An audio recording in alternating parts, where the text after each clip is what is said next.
Well, hello, everybody out there in Manchester, Hooksett, Auburn. This is the Progress Report because it's Wednesday evening. It's 7 o'clock. It's August. And it's August 2nd.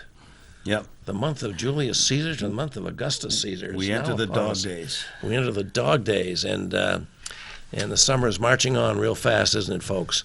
And we think we've got a really interesting show for you folks tonight, which we'll get to in just a moment. But as you know, for now since 6 months. January, Yeah. since January, 7 months now.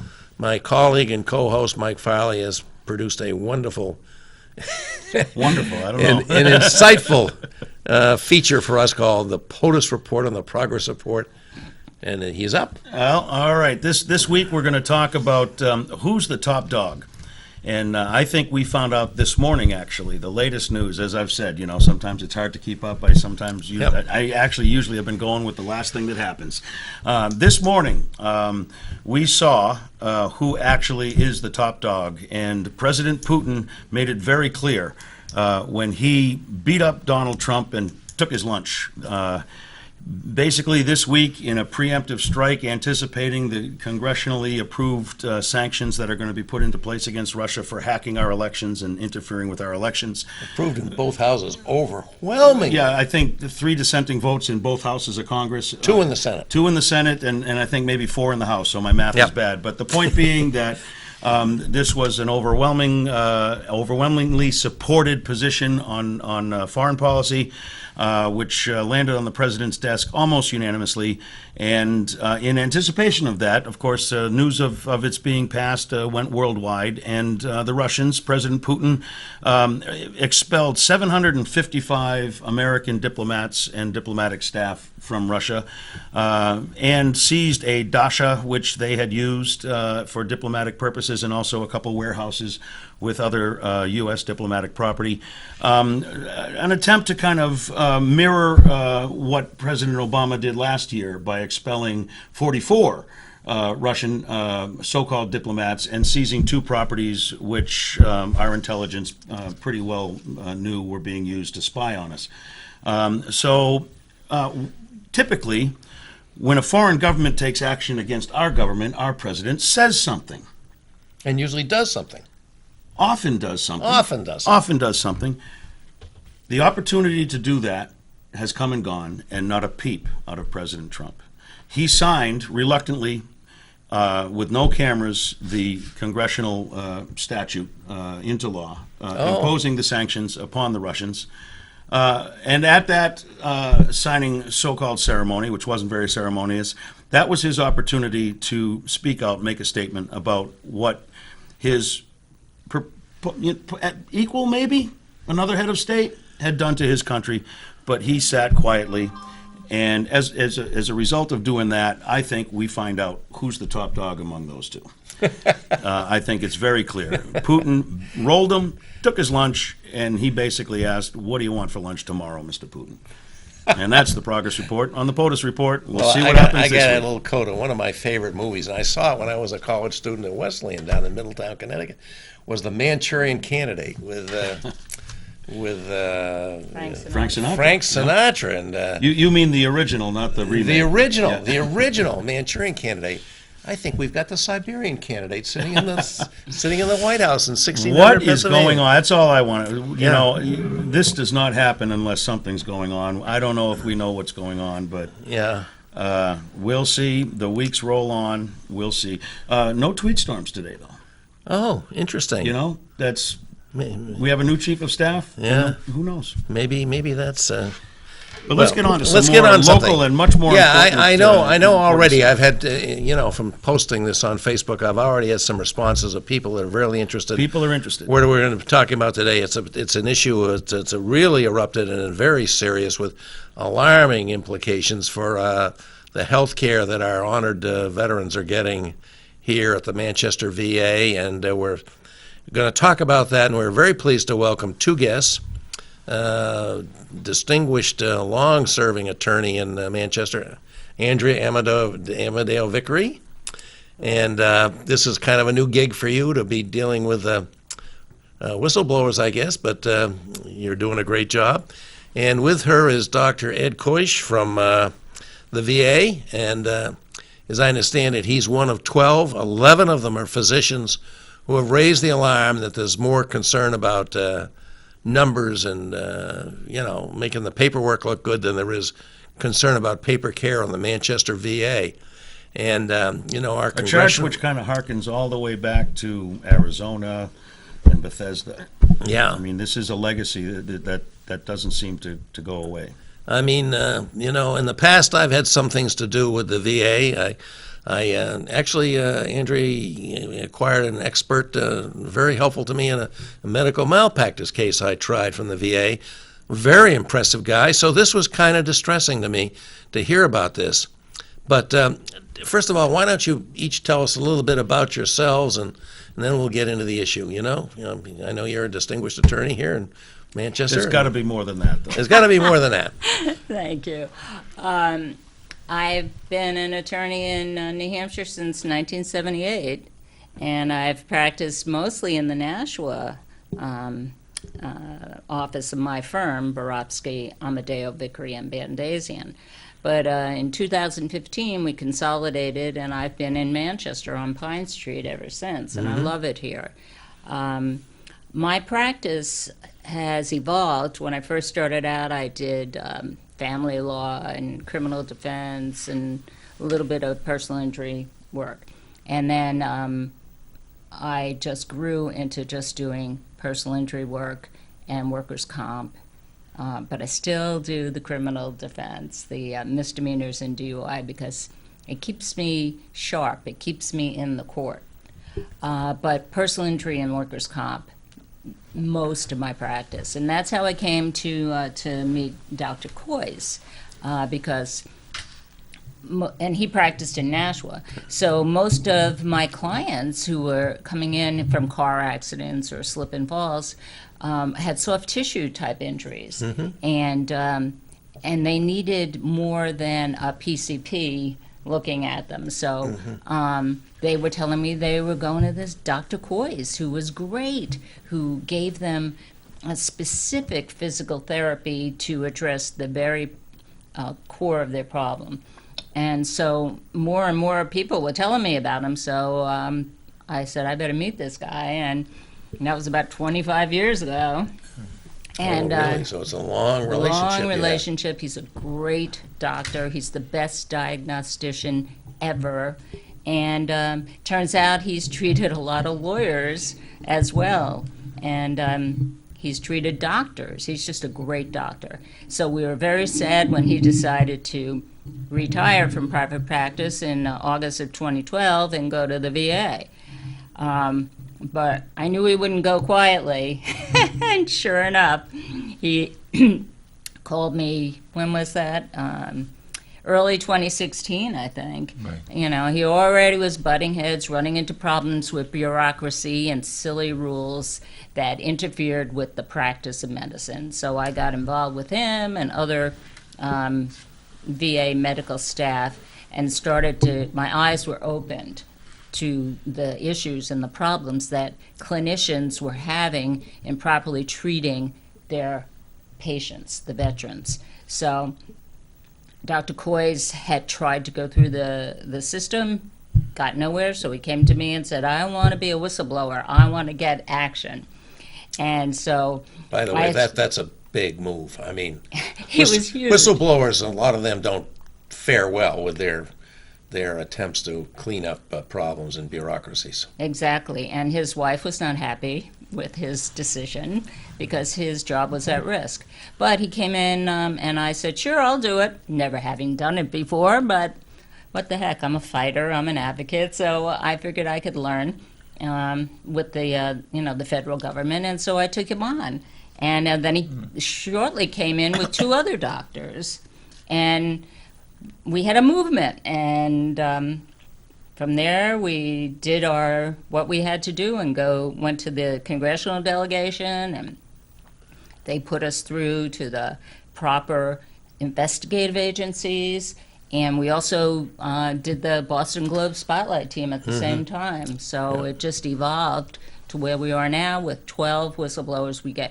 I'm getting calls, I'm getting emails from people every day who either want to become whistleblowers or want me to go to their state to represent whistleblowers. So this isn't just the VA hospital in New Hampshire anymore. No, it's nationwide. No, It's it's nationwide. nationwide. Before we go further into the details, I'd like to hear Dr. Coyce's story too. You know, how you How did I get here? yeah, basically, you know, Exactly. how do you find Yeah. yourself, Yeah. you know, in the glaring spotlight? You've already retired. This is Right. your retirement job. We were Right. talking before the show. Tell us a little bit about your journey to get to New Hampshire. Sure. Are you from New Hampshire? Did you come No, in after school, or how'd that work? My family's from Western Pennsylvania. My dad was one of 17 children. He was a coal miner originally. My grandfather was a coal miner. My mother, I'm Polish, Irish, and Pennsylvania Dutch, so it's a weird ass type of upbringing. My dad became That's a one way to fighter. put it. My dad became a prize fighter and got out of the mines, and that's why I'm not there.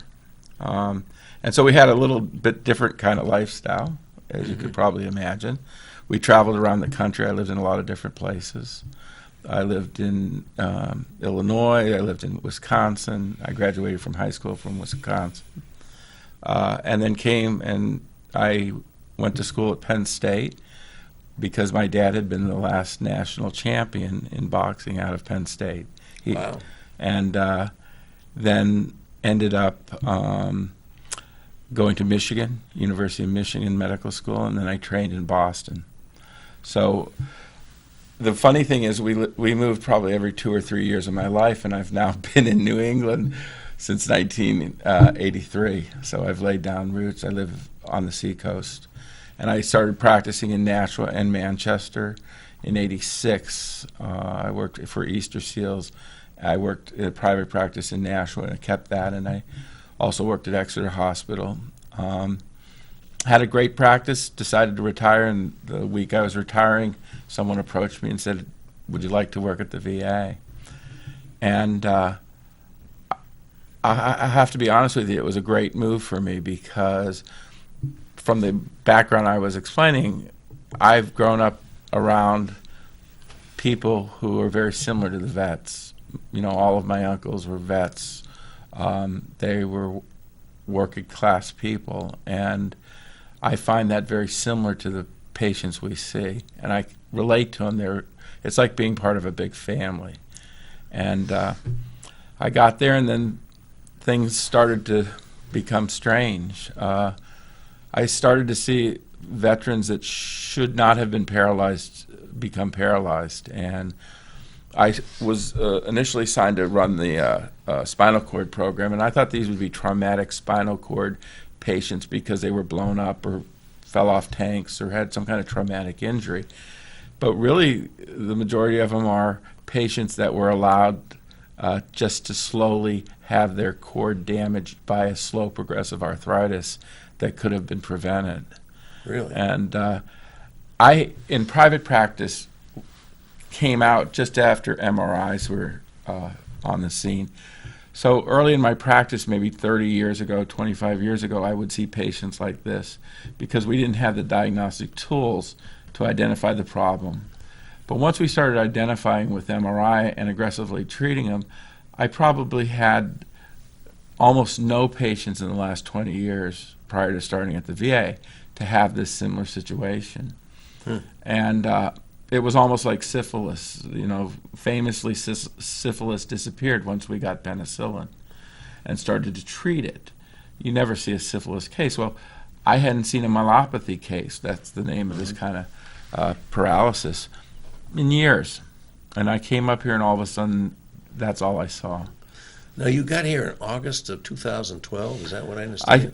I started part-time in July 1st, did part-time for 2 months, and then started full-time September 1st. So, And were these problems apparent right then, or did they emerge as you well, proceeded? they slowly proceeded to emerge, but shortly, probably within the first 5 to 6 months, I realized that I had something that was very unusual.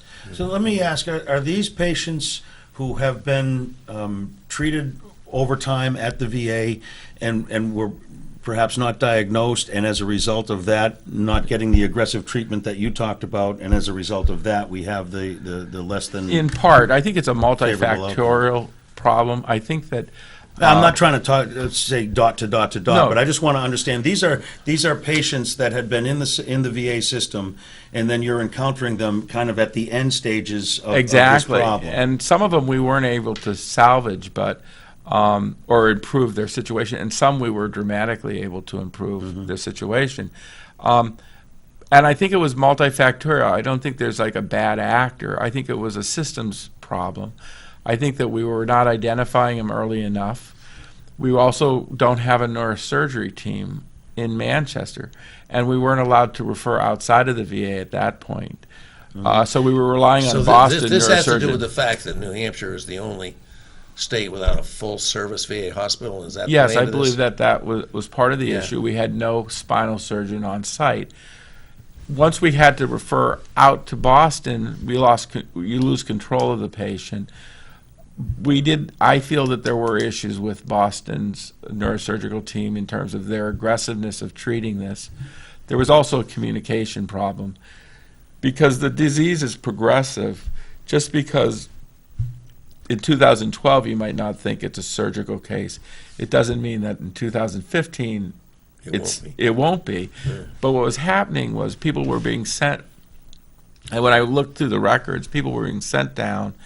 They were making a determination that maybe they weren't surgical in nature. They were being sent back, but that communication back to the primary somehow didn't include the fact that they'd have to be retested. So no follow-up was taking So the place. follow-up Yeah. fell apart. And so people would maybe not have been surgical 7 years ago, but clearly had become, but there wasn't that communication. Yeah.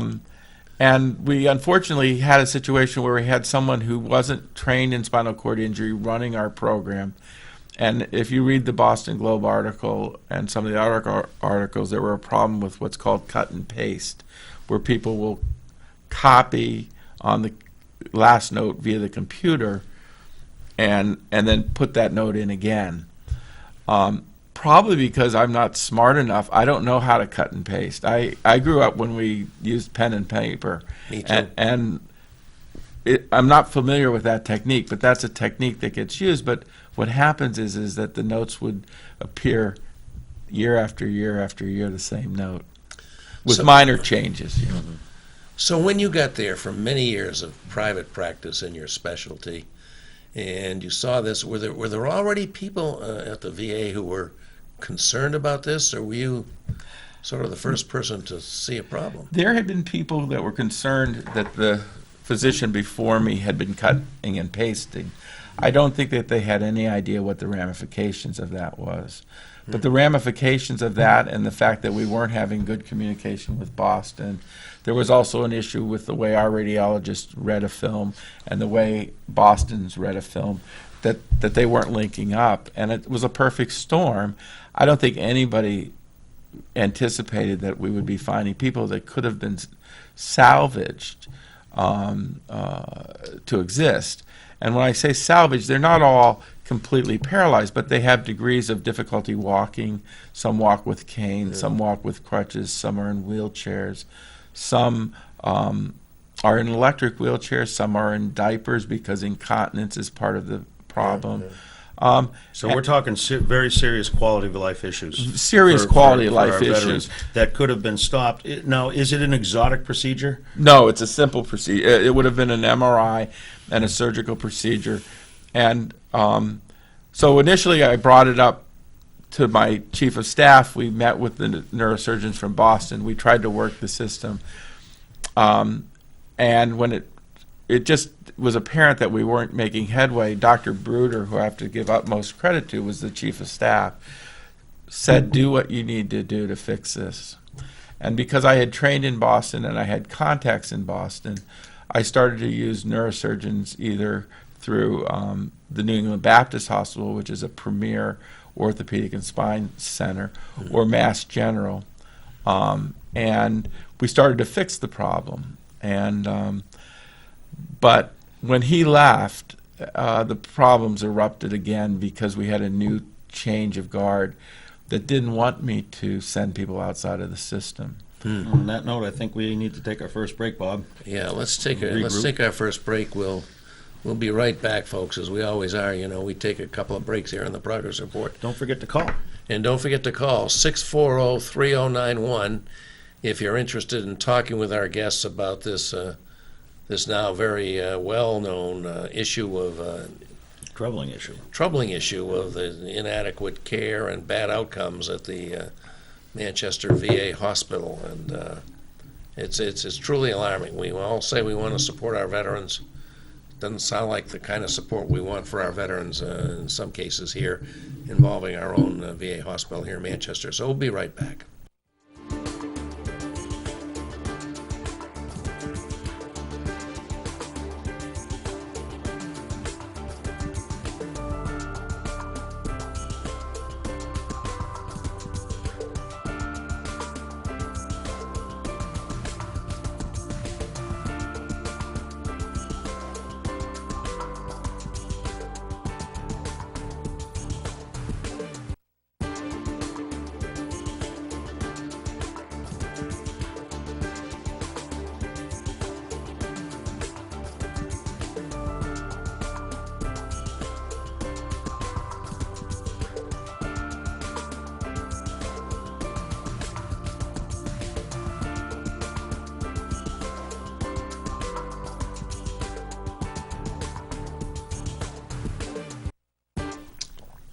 So this is the progress report for the first Wednesday in August 2nd, 2017. And if you've not tuned in, I just wanted to let you know that I think we have two outstanding guests to talk about one of the great issues facing Yeah, what a tale.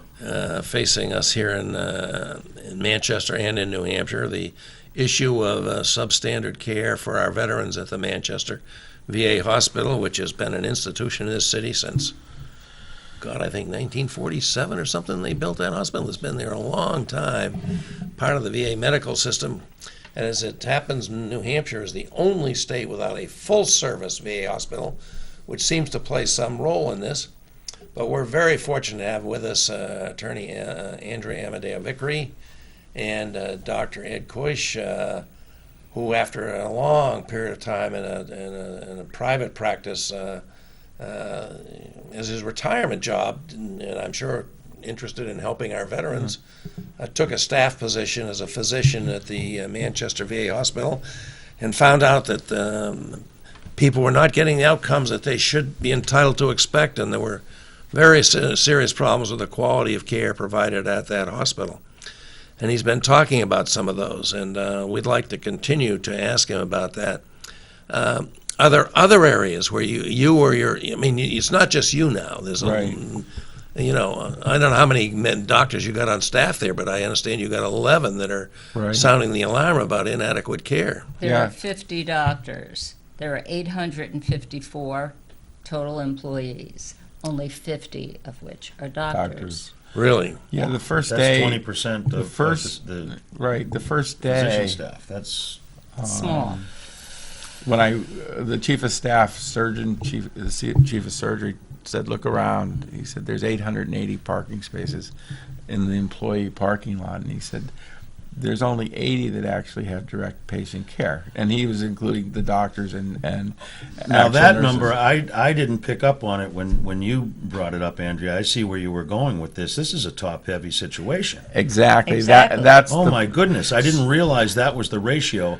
I mean, understanding it's not a full-service hospital. It's a Right. smallish hospital. 50 doctors might be okay, but I assumed that was supported by several hundred medical staff, and that we were talking a few hundred office personnel. But you're talking 80 medical staff right. and 300. No. 74 medical staff. and then the minus 880. So minus So 800. Yeah. Non-medical Non-medical staff. providers, non-clinicians. And the other thing that's really Holy disturbing is that they don't actually even support the physicians. Like, I have no secretary. I have a wonderful nurse, but she's split between 5 other positions. Five So other essentially, doctors. I'm by myself. When I have to type a note, it's this finger. It's 4 words a minute. that's not an efficient way to run a hospital. But what happened basically is we tried to run it up through the system. It didn't work. Dr. Bruder let me start using the New England Baptist. I had a wonderful neurosurgeon, and he was really doing So well. instead of, I'm slow, so I'm Yeah. going to have to try to just make sure I'm understanding. Instead of referring down to the Boston VA Medical Center where you were having the communication problems and the outcomes Right. weren't Right. We're not what you were good. Right. hoping for, you decided I'm going to sub it out. I'm going to sub it out, and I had the permission of the chief of staff who agreed with it because he saw that we had tried to work through the system. And we had great results subbing it out. But at that point, Dr. O'Hablam had written me a very nice email pointing out that he goes to Nigeria every year, several times a year, and does pro bono work in the jungle. He's a of Nigeria. neurosurgeon at New England Baptist. And what he pointed out was the only time he saw cases that were this severe was either in the jungle in Nigeria, and this is in the note, or when they're referred from the Boston or Manchester VA hospital. Oh, my goodness. That is horrible. And that's on the front page of the Boston Globe. So if you read the Globe, that's what that letter I is. lived in Nigeria for 2 years, so this really, Yeah. So the issue is that I ran that letter up all the way to the top of the VISN, and the only response I got was it went to the second in command, and he told my chief that the chief of the VISN was very unhappy with that letter. And about a week later, we got it. Unhappy because it I don't know. revealed He was substandard he care, was- or unhappy because it revealed substandard care? Yeah. And about a Holy week smokes. later, we got an intern who was a business intern came down. He started to look at a couple cases, but then graduated. So he looked at a total of 4 or 5 cases. He was not a medical person, but they never sent anyone else. And that was really telling to me because it was clear at that point that I don't think they were very interested in really sitting and discussing this with me much further. Now, what happened was I started to talk to other doctors. I gave a conference about this to try to get attention to it. And the interesting thing about the conference is halfway through it, they tried to pull me off the podium.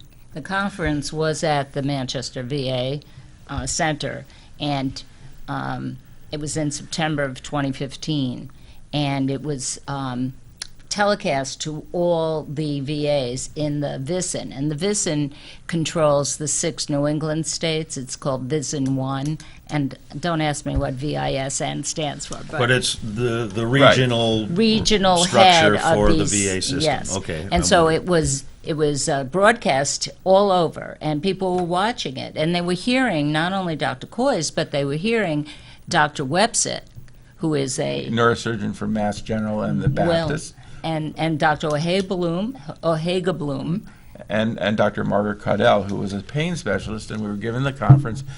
And I looked over, and the woman that supervises my department was crying. I got done with my talk, and I went over. I said, "What happened?" And she said that our director had tried to pull me off the podium. She wouldn't let it happen, and she was afraid she was going to lose. She was concerned.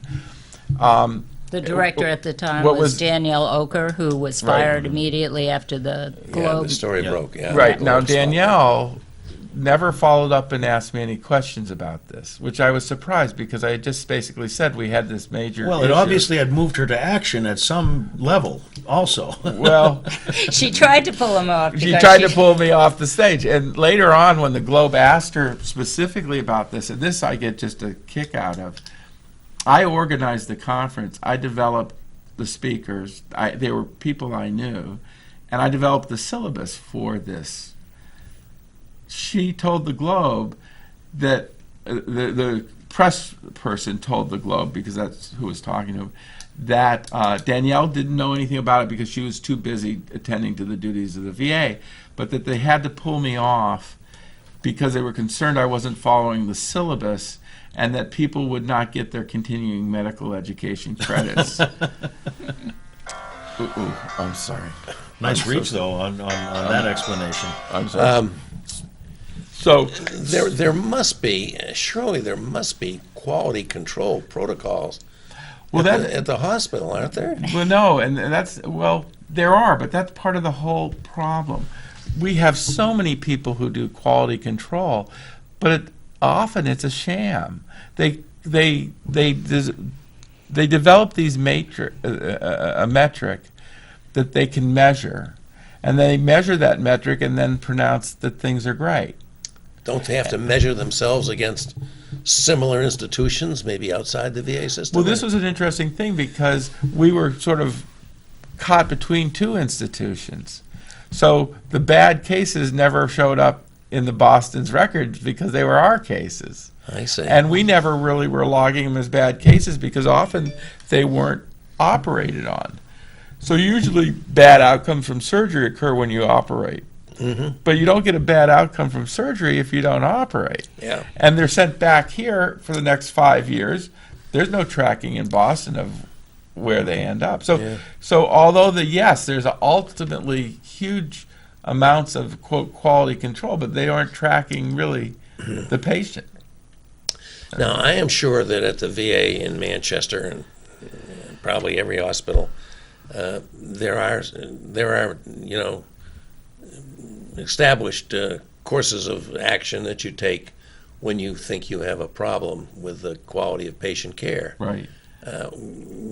What were those, and did you avail yourselves of them before Sure. going public with these problems? The first thing I did is I went to my boss, and Dr. Levinson, Stuart Levinson, and said that I thought we had a problem. And Stuart, at that time, was also starting to see problems with his own patients that he had been referring to Boston for that. With that, we went to Dr. Bruder, who was our chief of staff. From there, Dr. Bruder communicated information about our concerns with Boston's hospital. And at some point, shortly into the process, we had the two neurosurgeons up to see if we could try to resolve this issue and discuss what our problems were. Now, are these neurosurgeons down at Jamaica Plain or Yes. here? Okay, which is Boston, yeah. Yeah, and so we had them up. There were several issues that seemed simple to correct. Like we had different nomenclatures for when stenosis, which is the narrowing, is important. We used, mild, medium, severe, and they used mild, medium, severe, but our severes were different. Mm-hmm. And that, I think, may have contributed to some of the problems. I thought that was pretty easy to fix. But we still had there were just too many problems that we found that we couldn't correct. And so we then went all the way up to the... I want to ask, was it not for lack of trying? They were just too complicated? They were bureaucratic and not within the realm that you could address? People were sent back to be followed by their primaries. Their primaries were often changing over very quickly, so there was not good continuity of care. So the guys in the room really couldn't control that, couldn't right. Yeah. And then the other thing is that the primaries aren't trained to look at spinal issues and spinal myelopathies. Another issue that is part of the whole problem is we have this overwhelming amount of bureaucratic bull. I will leave the rest. Well, as your parking lot analogy right. And so suggests. A typical primary is totally overwhelmed with writing notes that are 3 or 4 pages long with stuff that supposedly is meaningful but is meaningless. We have to ask whether you've traveled to Sierra Leone. We have to ask if you're fearful. I have to ask a Hell's Angel guys that's got on his knuckles like F something and then U on the other hand. I got to ask him if he feels safe in his environment. I've got to ask people if they're lactating. I've got to ask people a whole list of questions, and the notes get filled up with that. And very little time gets left for the primary to do their actual job. Things like this are just replete through the VA system. And I think we were just fighting all that bureaucracy. Wow. I started talking to other doctors, found they had similar problems in their areas, whether it was in the pulmonary area or the surgery area, or the radiology area or oncology, and that's what brought the whistleblowers together when we all realized we were fighting the same problem. Well, how do you feel the reaction is or will be? It's still, this is a real brand new topic. I know you had the forum at the Sweeney Post for the veterans, and that was great. What's the reaction so far? Are you getting a lot of blowback? Is there a lot of denial? Or is there an effort to work with you? No. How do you feel you're progressing so far? I'll or tell is this you. going to turn into a fight? Well, it's going to turn into a fight, but the important people, the vets, have been great. And I'll be honest with you, that's who I care about. They've been great, and a lot of the employees have been wonderful, especially ones that have been vets. I haven't really heard much from the administration. In fact, today I had a meeting with the head of the VISN, and that was the first real meeting I had of any substance. And I'm not sure what to make of that meeting. He did sort of say that he thought some of the article in the Boston Globe was trivial. I said, well, I thought it was important, and I thought there was a lot of important stuff they left out. And, you know, maybe the flies aren't the most important thing in the OR, but I thought it was a good article, and I thought it brought attention to things. Secretary Shulkin doesn't think that the Spotlight article was trivial. As a result of it, he fired Daniel Oker and James Slosser, the chief of staff. Those are the and two top the positions. two top top. dogs. And, and I've butted heads with them for over a year.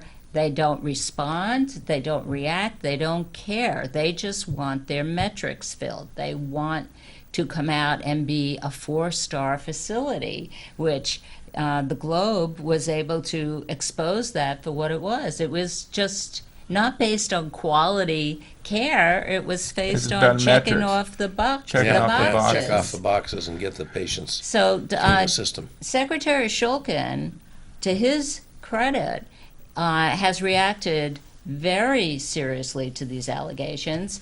And from the get-go, we've asked for him to come and meet with the whistleblowers, and he will. He agreed to. He's meeting with us on Friday morning at 11:30 at the VA for an hour, which is longer than he's meeting with anyone else. Yeah. And I have to give credit to our congressional delegation. They wrote him that letter, and they, They've pushed it. They pushed it, and they pushed it, and One of the things that one of the dichotomies between the meeting I had today and what we hope to do with Dr. Shulkin is we feel this problem is in part unique to Manchester, but also is systemic throughout the country. The bureaucracy, we think, is systemic, and that you're going to see the Phoenixes, and you're going to see the Washington, D.C.s, and you're going to see the Cincinnatis. So and you're is gonna see the there a Manchester- network of people who feel like you do, that the system is Oh, yeah. not putting patients first? Right. around the country? Yes, Yes, I'm getting absolutely. emails from people working at other VAs thanking me for doing this.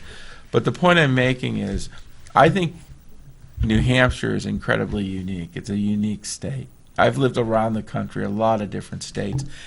It functions like a town. People know each other. If you live here any length of time or work here any length of time, you know people and you meet people.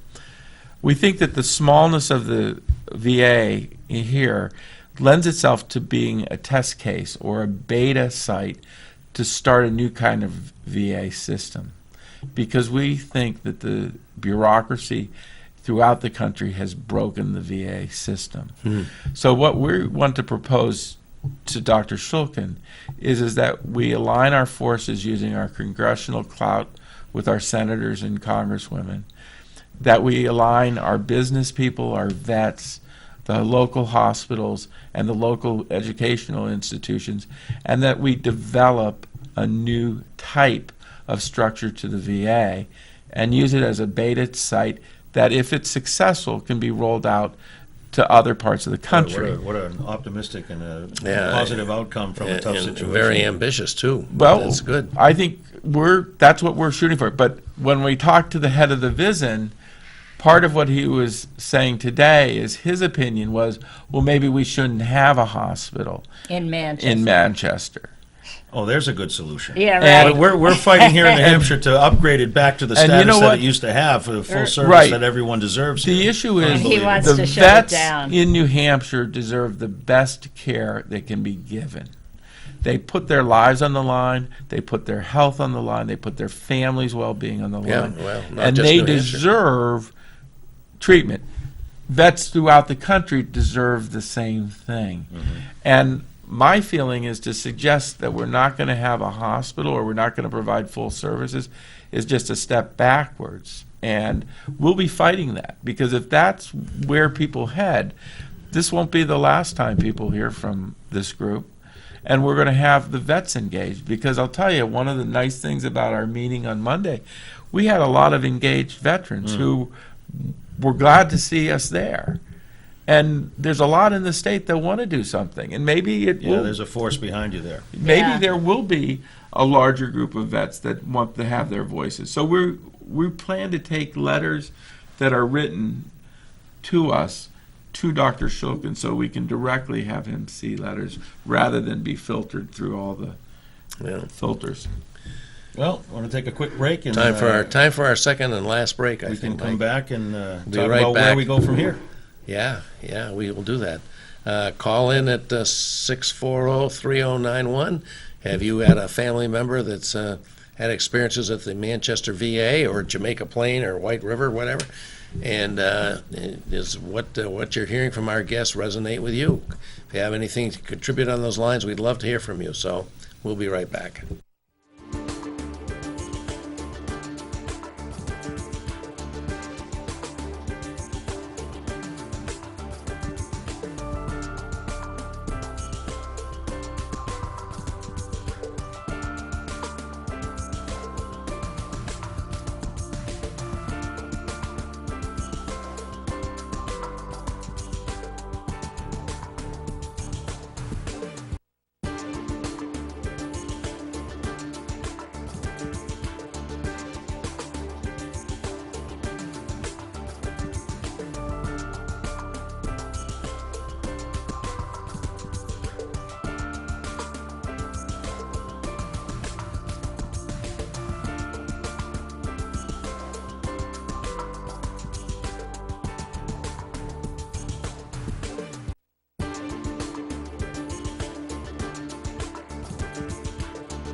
So this is the progress report for the first Wednesday in August 2017, August 2nd. And if you haven't joined us, we are very happy to be welcoming attorney Andrea Amadeo Vickery, has practiced law in New Hampshire for a long time, and she's taken on the cause of trying to help our other guest, Dr. Ed Koish from the Manchester VA, who is a spokesman here, not just for himself, but from, is it 12 others in the VA, and 11 of them doctors, is that right? 12 total, Yeah. and 11 are actual health care providers. Healthcare providers. Yeah. And unless you have not been reading the Union Leader, and in particular the Boston Globe, which had a very extensive story on this of their Spotlight program, their award-winning Spotlight team did this, I guess, on July 16th, about real problems with compromising care our veterans should be getting, have a right to expect at Manchester VA. And I guess to some extent I'm learning it has to do with the relationship between Manchester and the Boston VA Hospital in Jamaica Plain, and how things get Which handed is only off. necessary because we do not have a full-service hospital here in Manchester. Exactly. And, But for, you know. and I know that's an area of great concern about medical negligence issues, is transfers between patients from one area of care to another. That's something that comes up a lot in places where care falls below And standard. we can see that, up the proper channels, up the chain of command, meetings were had, efforts were made, the problems were identified, but you can't topple the bureaucracy. You can't, you can't make the bureaucracy line up. So What is in the offing? You're going to have the meeting with the secretary this week. I'm sure everybody's very optimistic. I'm sure it'll be taken very seriously. We're going to present him with our concerns, and we're also going to present him with what we think would be constructive fixes or solutions to it. But the party's not over right there. this is the beginning of that. We're going to be meeting with Senator Hassan shortly afterwards, and we're also going to be sitting in front of the Armed Forces Committee. No, the what's House it? Committee on Committee. Veterans Affairs. Sorry. They're actually having a field hearing here in New Hampshire in September. Well, I think it's September 18. I don't know the day. Do you know where that Isn't will our be? Congressman Carol Shea Porter on that committee? No, It's Ann Ann Custer. Custer. Annie on Custer the- is, She's okay. the ranking Democrat on the subcommittee that looks into these type of issues. So she and the actual chairman, the Republican chairman from Michigan on the House committee are coming to New Hampshire, and they're requesting all of the whistleblowers to testify before them. Well, that's an outstanding achievement. Yeah. Yes. These field hearings are, they're not unknown, but they're not that common. I mean, this is. I wanted to ask you. I'm sure that the VA has a procedure you're supposed to follow if you have questions about what's happening at their institution. There's got to be ways you're supposed to report issues up through the chain of command. And I'm assuming you did that, and the result was maybe not what you hoped. Right. And so, how did the Boston's Globe Spotlight article come about? It came about because they called me. Someone had tipped them off about. Oh, it didn't come from you. It came from they came to you. They came to me personally, but someone else had called them and said that there's issues here, and they called me and followed up with me on that. And then we started talking. And then they met with me, and gradually, I mean, in the beginning, the doctors wanted to be anonymous because of fear of retaliation. Right. And as the months went on, and the Office of Special Counsel accepted the claim. By the way, they only take 10% of over 20,000 complaints they get every year about the VA, and they took our case. Really? And Well, found that's quite an probable accomplishment, cause. then. It was huge. We have a great relationship with the attorney from the Office of Special Counsel, which is also the only independent agency involved in this investigation. But the Office of Special Counsel has to write it up, the report, and recommend an investigation by the Office of Medical Inspector, which is part of the VA, and they're the ones who investigate medical issues such as this. They took from January until June to do their investigation. They're supposed to get it done in 30 days. They had that many extensions, and then the result was not a quarter as good as the Boston Globe investigation. And so, Doesn't the VA have an inspector general? yeah, and the they problem went- with that is, again, it's within the House. it's part of the VA. And one of the reasons why we went to the So office. they went to their metrics and said, "Looks good." And that's exactly what. Exactly. That's exactly We what they got a did. call. Let's see what we got. And the issue is that we saw the Office of Inspector General actually deal were very harsh on two whistleblowers earlier. So the inspector general's not doing a good No. job. They started to contact me. Congresswoman Custer gave my letter to them, and Senator Shaheen gave our letter to OSC. So I dealt for 2 weeks with the OIG people, and not very good at all. So when OSC came in, I dropped the And OIG that's the and independent, went yeah. through. that's the independent. Yeah. One of the things that just astounded me is when the OMI did their investigation, the first investigation. I had 96 patients on this list, and let me be clear, I don't know if all 96 are malpractice or were damaged and there could have been something to be done. But I believe a substantial portion of that 96, we could have improved their quality of life. Out of the 96, they wrote 2 of them up in detail. And then they said, we've looked at the other 94. And we've determined that there was no one harmed. So there was no one harmed. cow. So I've been practicing for 30 years. I would think that I'd at least get 1 out of 100 right. They determined that I was completely wrong on all 96 cases, even though the Boston Globe chronicled the guy that had the screw going through the nerve, the other guy that had the tumor that was missed for 20 years and had no diagnostics, the other guy that had severe stenosis and never bothered Well, there's to do 3 an right MRI. there. There was 4 or 5 chronicled that were terrible cases, and yet ROMI found that there was no one harmed by anything. They then looked at the issue of the cut and paste doctor who did it for 10 years. They were only able to look at 3 years, and based on the 3 years that they looked at, said that there was no one harmed for the whole 10 years. They then said that there was no... Extrapolated. Yes, and then they said that there was no problem with flies in the OR. So the consequences, there was no problem with anything. Now, if you're going to lie or make something up, you got to make it at least reasonable. You got to, I'm One giving would them hope. advice here. If you're going to lie, just say, well, there were some, but they're not that bad. Or there's a few, but don't say there was none. Well, Bob, we got Jack on the line. Yeah, Why don't we let's take the talk to call Jack. from Jack? We finally got Hi, a call. Jack. Welcome. We're glad you joined us, and we're happy to hear what you've got to say or your question. Go right ahead. Yeah.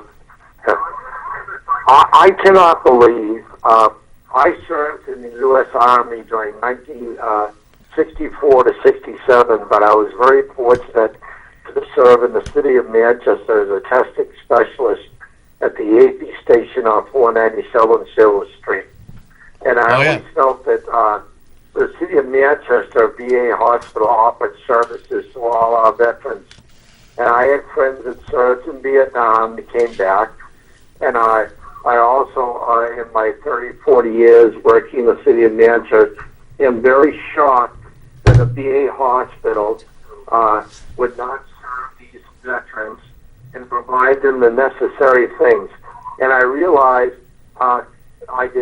I was supposed to go to Vietnam, but I served in South Korea, that these people that serve in places like Iraq, and they send them back 4 or 5 different times, because when I served, you had 1 hardship tour in a 3-year enlistment, 2 hardship tours in a 3-year enlistment. But under the Bush administration, when he created the Iraqi war, these guys gone 6 or 7 times. So the psychological effects of these guys, they lost their jobs, they lost their family, everything else.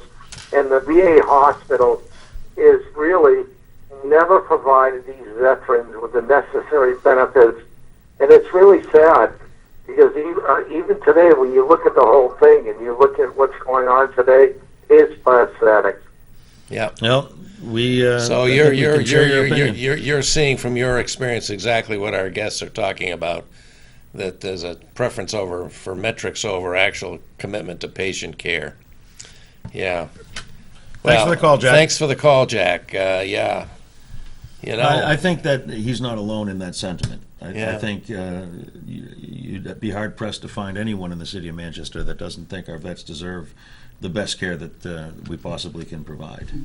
And so I think that's why this topic is really resonating with the community, really and why you're important getting topic. the turnout at It's easy at your enough to public say forum. thank you for your service and put, I support veteran sticker in your car, but, this is really where the rubber hits the road in terms of treating our veterans the way they deserve when they are suffering from medical problems, some service-related, but in any event, from medical problems. So, are you optimistic that the outcome of this is going to be a substantial improvement here and other places? No, but I got to try. And Yeah. the issue is I'm going to keep trying, and I think the doctors are going to keep trying. And I think that what we're engaging now with the veterans. Yeah. And I think ultimately it's going to probably require the veterans to have their voices heard, and we want to give them their voices. If on someone this. has a story to tell or wants to get in touch with you guys, how would what's the best way to reach out and get in contact with you? Yeah, they've been doing it since the Globe article. Mm-hmm. They could just go to my firm's website, or we have a www.weattorney.net, and they can send their questions. We've been getting, I must have had 100 in the last Well, I week. can imagine that this touches on a lot of lives, and people want to get information. The Globe article notwithstanding, the information that's been coming out in the press is a little bit sketchy, and I think we had a good chance here over this hour to flesh it out. At least I feel I know a heck of a lot more about the situation than I did coming in. Yeah. So. We that had you another came in. caller. I'm sorry, caller. We kind of ran out of time here. We're being told it's time to wrap up and close this up. But I have to say this has been really great to have you folks with us, and I I admire your courage and bring this forward. It's not easy to do. I've dealt with whistleblowers myself. It's a lonely path. But you got some good allies here too, and you got an excellent attorney to help you. So that's good too. And I thank you both for joining us. And maybe we'll have a follow-up show as things move forward. Yeah, that would be great. We'll we'd keep love you to. updated. Okay. Well, thanks very much. I won't be here next week, folks. I'll be away, vacation-related activities. But Maybe I'll show up. Who knows? Mike will be here. and Who we'll have don't sign me up for anything. We'll see. We'll have another edition of the Progress Report for sure next week. Take care, everybody. Enjoy the month of August, which is just starting.